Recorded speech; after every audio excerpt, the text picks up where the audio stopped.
नमस्कारम। मैं कुछ वैदिक कल्चर की आज रोचक बातें लेके आपके सामने आया हूँ। मैं कुछ दिन पहले कोई रिलेटिव के साथ में बैठा हुआ था, तो उन्होंने ही मुझे सवाल पूछा था कि कौन से उंगली से तिलक लगाना सही है, कौन से उंगली से तिलक लगाना गलत होता है। तो मित्रों, गलत तो कुछ नहीं होता है, लेकिन हाँ, कौन से उंगली से आप तिलक लगा रहे हैं उसका लाभ क्या होगा, ये अलग अलग चीज़ें हैं। उसका हेतु क्या है, वो अलग अलग चीज़ें हैं। तो उस बात पे हम आज डिस्कस करते हैं।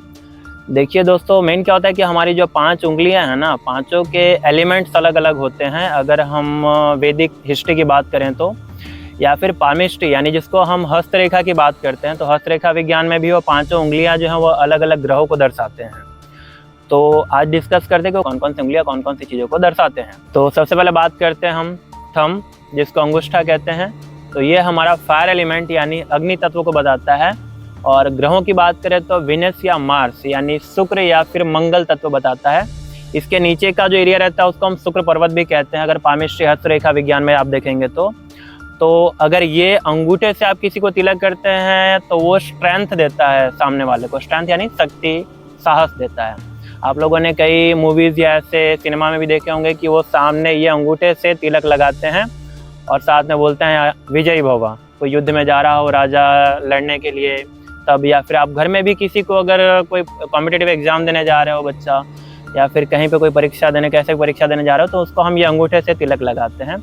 तो वो सामने वालों को साहस देता है, स्ट्रेंथ देता है। इसके लिए ये अंगूठे का तिलक लगाया जाता है। अब बात करते हैं दूसरी उंगली, इंडेक्स फिंगर, जिसको हम तर्जनी कहते हैं। तो ये हमारा वायु तत्व यानी एयर एलिमेंट को एक्टिव करता है। और अगर हम बात करें ग्रहों में तो ये जुपिटर यानी बृहस्पति को एक्टिव करता है। तो इसकी जो तिलक होती है वो जनरली की नहीं जाती है। जो हमारे एंसेस्टर्स रहते हैं, पूर्वज जो रहते हैं, जो गुजर गए हैं, तो उनके फोटो पे तिलक लगाने में या फिर उनकी अंत्येष्टि क्रिया होती है तो उस जगह पे कई बार जब वो पिंडदान या सब ऐसा कोई कार्यक्रम रहता है तो उसमें ये उंगली से तिलक की जाती है।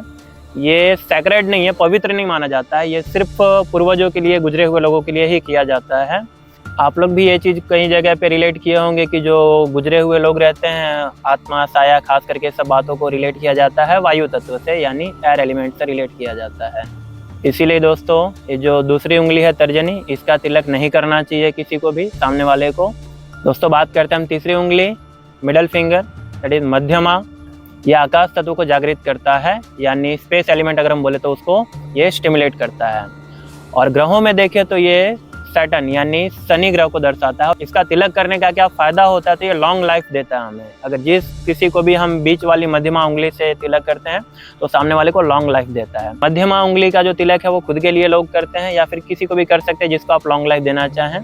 तो मध्यमा उंगली का मेन कारक यही होता है, लॉन्ग लाइफ। बात करते हैं चौथी उंगली, रिंग फिंगर, जिसको हम अनामिका कहते हैं। और बात करें कौन से एलिमेंट को दिखाता है, ये तो पृथ्वी, और इसका ग्रहों में ये सूर्य को दर्शाता है। इसका फ़ायदा क्या है ये उंगली से तिलक करना, तो एक तो पीस, शांति के लिए, दूसरा रिलेशनशिप यानी रिश्तों को बनाए रखने के लिए इसका काम आता है। तो तिलक करना कहाँ चाहिए, तो सबसे पहले ये है कि ये उंगली का तिलक हम भगवान को करते हैं, जिससे आप परम शांति से जुड़ना चाहते हैं।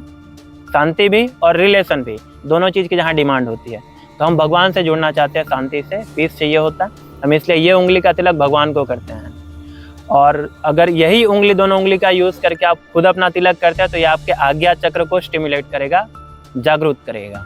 तो खुद भी कर सकते हैं इसमें, ये शुभ माना जाता है, सबसे शुभ ये माना जाता है ये तिलक। आपने ये भी देखा होगा कि ज़्यादातर जोड़ों की जब सगाई होती है तो उनको अंगूठी भी ये रिंग फिंगर में ही पहनाया जाता है ताकि उनका रिलेशन शांत रहे, लंबा चले। दोस्तों बात करते हैं पाँचवीं उंगली, पिंकी जिसको बोलते हैं आप। और अगर हम बात करते हैं इसको कनिष्का हम हिंदी में कहते हैं। तो ये जो है जल तत्व को एक्टिव करता है, वाटर एलिमेंट को स्टिमुलेट करता है। और ग्रहों की बात करें तो ये मर्क्यूरी यानी बुध को रिप्रेजेंट करता है। जनरली इसका कहीं वैदिक कल्चर में कोई उल्लेख नहीं है कि इस उंगली से कहीं पे कोई तिलक करना चाहिए, तो ये उंगली का इस्तेमाल करना निषेध है। कनिष्का से किया हुआ तिलक जो है वो ग्राउंड स्टेबिलिटी को स्टिमुलेट करता है, मतलब किसी भी चीज़ को डाउन करने के लिए यूज़ किया जाता है।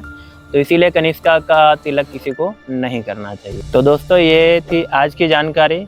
अगले वीडियो में फिर कुछ नया रोचक तथ्य लेकर के मैं आपके सामने आऊँगा। तब तक के लिए नमस्कार।